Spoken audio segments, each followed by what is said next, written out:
September 13 hauраga September 10 fauba pangthokpa Seba Saptah asi leibak asigi mafam kudimakta tongan ba hiramda campaign kaya pangthoknari. Seba Saptah asi India gi Prime Minister Shri Narendra Modi gi mapok numit September 13 asiga mari lenana pangthokpani.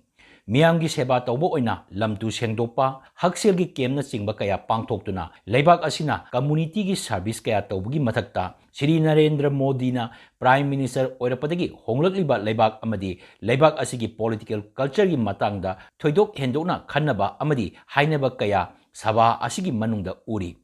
Ningsing bayai September 13 asi Bharatiya Janata Party na Seva Divas haiduna sahi khudingi pangthokli.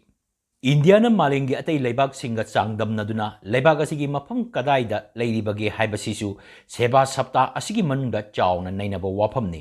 Shri Narendra Modi na English singani tara maridagi Prime Minister orakpa matamdagi sel thungi lamda nupi amadi angangi hiramda lalor itigi thakta amadi malingi atay leibak singa leinaba marida honglakliba sing asi ningsing naba kaya amasu leibak asida pangthoknari. Wafam asi yamna observative oina nainabasu yauri. Masina Indiana masagi pibam amadi asonba khangba ngamnaba achauba khongthang amani. Indiana ngasigi malemda achauba phida ama kanba ngamle masigi maram asi ekhoina India gi yamlaba mising amadi lamgi pak chauba asi khaktanadi haibi yaroi. Mising amadi lamgi pak chauba asina maram oiraga chaukhatlaba leibak singi kaithel oina maru oiba natte. India gi sanglaba sabatyana sengalakpa magun amadi leibak asina malemgi rajniti gi amadi sel thungi lamda lauriba thodang sing asi kaithel amakhaktagi oiba wafam natte.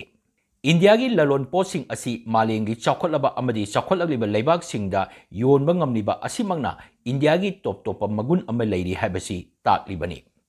Aduna India asi malengi sel thungi lamda masak thopa phida ama kanba ngambata natana science amadi technology gi lamda sana khonabada wakhal amadi wakhalongi paringda lairik laisu amadi haksel gi wafam kaya da top khudol kaya tamle. Wafam asi Indiana tha amadi space ki mission kaya da mai paliba asimangna khudam ama oiri.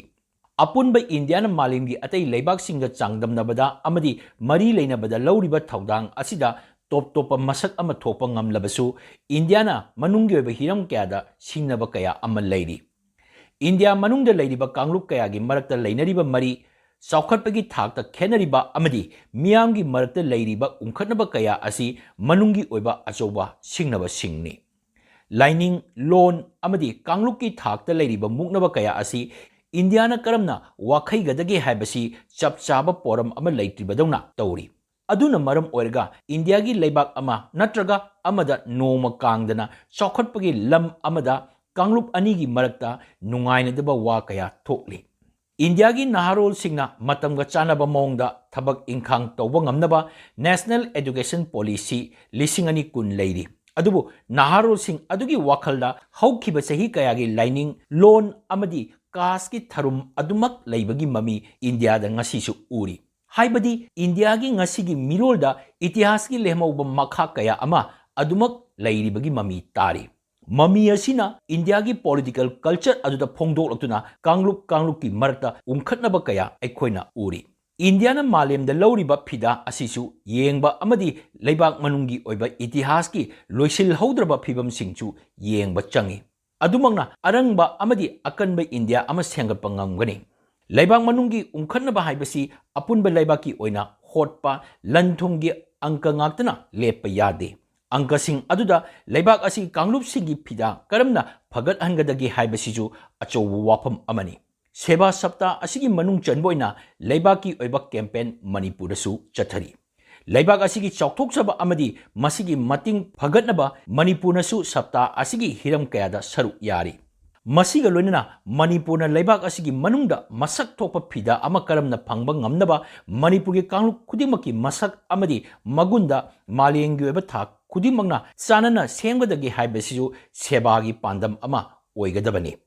Community service haibasi community singi magunda honglakpa amadi community singi integration gi oiba wafamsu konsinba changi. Seba haibasina seba tawriba mi adugi mamal hengat hangadabani seba tawjaribagi masak khaktada natte.